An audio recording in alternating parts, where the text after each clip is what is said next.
आधुनिक विश्व के इतिहास में आपका स्वागत है। आज के इस टॉपिक में हम अध्ययन करेंगे पुनर्जागरण काल में विज्ञान के क्षेत्र में प्रभाव का।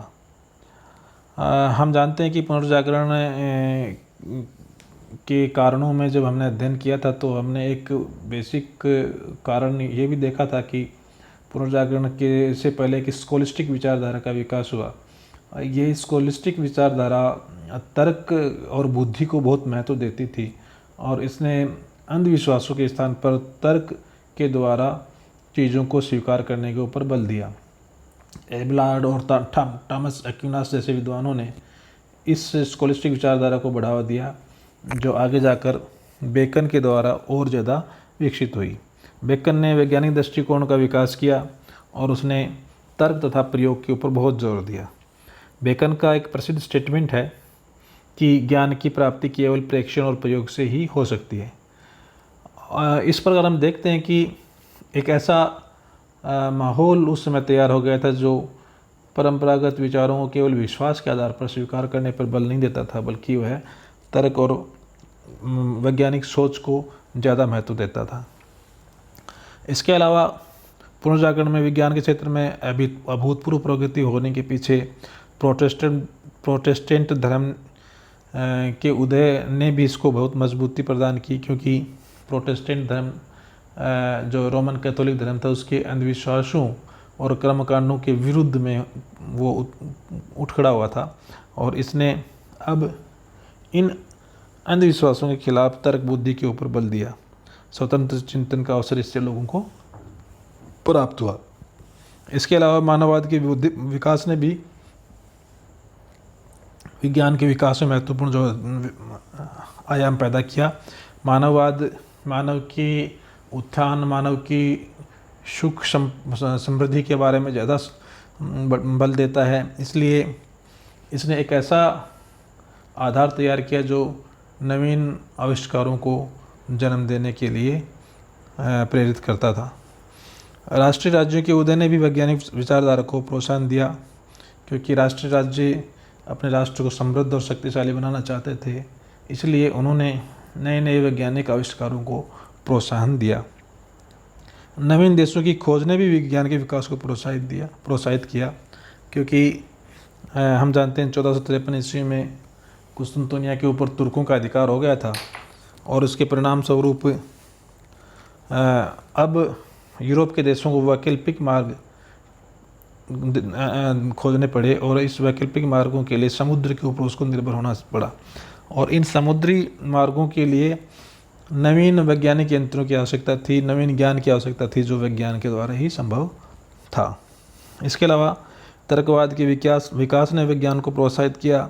आर्थिक और व्यापारिक समृद्धि ने भी विज्ञान को बढ़ाने में महत्वपूर्ण योगदान दिया, क्योंकि हम जानते हैं कि विज्ञान के आविष्कार के लिए अनेक अनुसंधान करने पड़ते हैं और उन अनुसंधानों के लिए बड़ी मात्रा में धन की आवश्यकता होती है, जो बिना व्यापारिक समृद्धि के संभव नहीं है। इस प्रकार हम कह सकते हैं कि पुनर्जागरण काल में एक ऐसा आधार तैयार हो गया था जिसने विज्ञान के विकास में महत्वपूर्ण सहायता प्रदान की। अब हम ये जानने की कोशिश करते हैं कि विज्ञान की अनेक विधाओं में किस प्रकार से पुनर्जागरण काल में विकास हुआ। सबसे पहले हम लेते हैं खगोल शास्त्र को। खगोल शास्त्र के क्षेत्र में पुनर्जागरण काल में बहुत ज़्यादा विकास हुआ और इसके अनेक विद्वान हुए जिन्होंने खगोल शास्त्र में महत्वपूर्ण भूमिका निभाई। सबसे उल्लेखनीय विद्वान हुए कोपरनिकस, जो पोलैंड के रहने वाले थे। कोपरनिकस ने एक अपने अनुसंधानों के आधार पर एक कथन स्थापित किया कि पृथ्वी एक उपग्रह है तथा यह सूर्य के चारों ओर घूमती है। इससे पहले जो प्रचलित मत था वो ये था कि पृथ्वी इस संसार का केंद्र है और बाकी सूरज चांद सब इसके चारों तरफ घूमते हैं, और इस प्रकार का विचार रखने वाला आदमी टॉलमी था।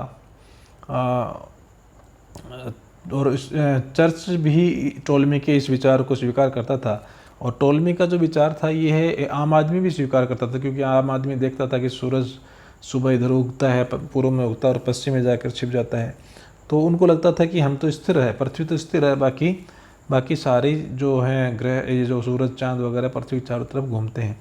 परंतु कोपरनिकस ने अपने अनुसंधान से ये सिद्ध किया और उसने टोलमी के इस विचार को असत्य सिद्ध कर दिया कि पृथ्वी विश्व केंद्र है। तो एक बहुत बहुत महत्वपूर्ण एक खोज कोपरनिकस के द्वारा की गई। इसके बाद एक और विद्वान हुए ब्रूनो, जो इटली के रहने वाले थे। उसने भी कोपरनिकस के सिद्धांत का अनुमोदन किया और ब्रूनो ने बड़ी मजबूती के साथ कोपरनिकस के सिद्धांत का समर्थन किया और इसका परिणाम ये हुआ कि जैसे कि मैंने पहले बताया था कि टोलमी के इस कथन को चर्च की भी स्वीकृति प्राप्त थी।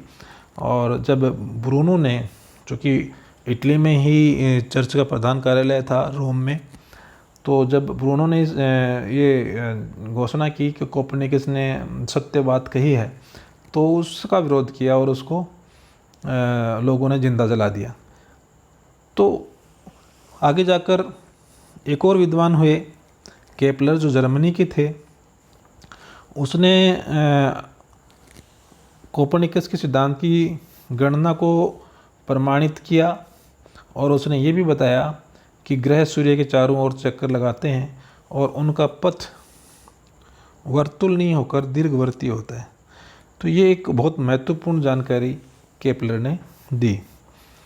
एक और खगोल शास्त्री बहुत उल्लेखनीय हैं, जो इटली के ही रहने वाले थे। उनका नाम है गैलीलियो। गैलीलियो ने भी कोपरनिकस के सिद्धांत को स्वीकारा। गैलीलियो ने अनेक आविष्कार किए, अनेक यंत्रों का आविष्कार किया, जिसमें दूरबीन का आविष्कार बहुत उल्लेखनीय है। दूरबीन के आविष्कार से सूर्य, तारे और ग्रह देखना संभव हो पाया, उनका अध्ययन करना संभव हो पाया। गैलीलियो ने पेंडुलम का आविष्कार किया और उसने वायुमापक यंत्रों का भी आविष्कार किया।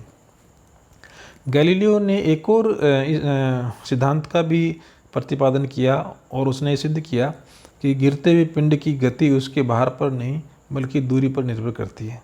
इससे पहले इसके विपरीत मत प्रचलित था, जो अरस्तु का था। अरस्तु ने कहा था कि गिरते हुए पिंड जो है वो उसके भार पर निर्भर करता है, न कि उसकी गति पर, दूरी पर निर्भर नहीं करता। उसकी जो गति है गिरते हुए पिंड की, बल्कि उसके भार पर निर्भर करती है। इसका अर्थात जो जितना भारी पिंड होगा वो उतनी ही गति के साथ उतनी ही जल्दी गिरेगा, चाहे उसको कितनी भी नज़दीकी से छोड़ा जाए या वो दूरी से छोड़ा जाए। इस मत का खंडन गैलीलियो ने अपने इस सिद्धांत के द्वारा किया।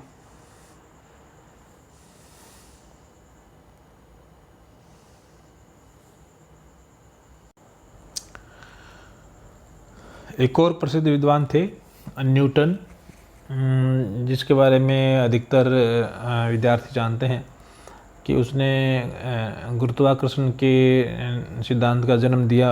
ऐसा माना जाता है कि उसने ये बताया कि जो पृथ्वी पर, जो भी पृथ्वी से कोई भी पत्थर या कोई भी चीज़ें यहाँ पर आसमान की तरफ हम उछालें तो वह वापस पृथ्वी पर आकर गिर जाती है। इसका मुख्य कारण पृथ्वी का जो आकर्षण बल है, जिसको गुरुत्वाकर्षण बल कहते हैं। तो इस नियम का, इस सिद्धांत का प्रतिपादन माना जाता है कि न्यूटन ने किया। इसके अलावा खगोल शास्त्र के अलावा चिकित्सा के क्षेत्र में भी महत्वपूर्ण विकास हुआ। इसके लिए दो चिकित्सक बहुत उल्लेखनीय हैं, एक तो वेसेलियस और दूसरा विलियम हार्वे। वेसेलियस जो हालैंड के रहने वाले थे, उसने एक पुस्तक लिखी मानव शरीर की बनावट, और इसमें उसने मानव का शरीर किस प्रकार से बना हुआ है उसका विस्तृत विवरण उसने इसकी पुस्तक में दिया, जिसके आधार पर चिकित्सकों के लिए मानव शरीर की चिकित्सा करना बहुत आसान हो गया। विलियम हार्वे जो इंग्लैंड के रहने वाले थे, उन्होंने रक्त प्रवाह के सिद्धांत प्रतिपादित किया। उन्होंने ये बताया कि किस प्रकार रक्त का प्रवाह शरीर में होता है। तो ये दो on the motion of the heart and blood नामक एक अपने विख्यात लेख में उसने रक्त प्रवाह के सिद्धांत को प्रतिपादित किया था। पुनर्जागरण काल में प्रौद्योगिकी के विकास, प्रौद्योगिकी के क्षेत्र में भी विकास हुआ। खदान, धातु विज्ञान और रसायन शास्त्र के क्षेत्र में भी अत्यधिक प्रगति हुई। पंप और छेद करने के उपकरण, विभिन्न धातुओं को पिघलाने की प्रविधियाँ, ऑक्सीकरण, अपचयन आदि का विकास हुआ।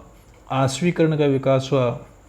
जैसा कि पहले हमने बताया था कि प्रौद्योगिकी के क्षेत्र में गैलीलियो ने पेंडुलम और वायु दाब मापक यंत्रों का आविष्कार किया। तो जो टेक्नोलॉजी के क्षेत्र में भी काफ़ी प्रगति पुनर्जागरण काल में हुई। गणित के क्षेत्र में भी काफ़ी विकास हुआ। देकार्ते बहुत बड़े गणितज्ञ थे। उन्होंने बीज गणित का ज्यामिति में उपयोग करना सिखाया और विज्ञान में संदेहवाद को उन्होंने जन्म दिया। तो इस प्रकार हम देखते हैं कि पुनर्जागरण काल में विज्ञान के क्षेत्र में, विज्ञान की विभिन्न विधाओं के क्षेत्र में महत्वपूर्ण विकास हुआ। आशा है यह टॉपिक आपके ज्ञानवर्धन के लिए उपयोगी सिद्ध होगा। धन्यवाद।